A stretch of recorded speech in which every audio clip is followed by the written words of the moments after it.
حياكم الله شباب. اليوم جربت عطر فالنتينو الاخضر الزار 2024. العطر الصراحه سيء وما يستحق التجربه. حرامات، تعبت نفسي وجيت في سنتر لندن حتى اتعطر بهالعطر. العطر جدا عادي وتحس انه العطر شامه، وهذا هو صورته.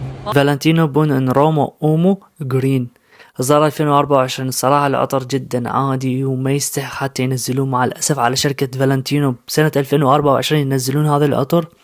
العطر أول شي ثباته يمكن ساعتين على ايدي بقى فوحان 10 دقائق إلى 20 دقيقة. ريحته جدا عادية مألوفة معروفة، سترسي أو ريحة برغموت افتتاحيته. وقلب العطر بكوفي لكن ماكو أي موضوع الكوفي، وبالقلب أو بالقاعدة بنجيل الهند لكن ماكو كل هالمكونات. الشم بس ريحة حمضيات قديمة، عطر مألوف.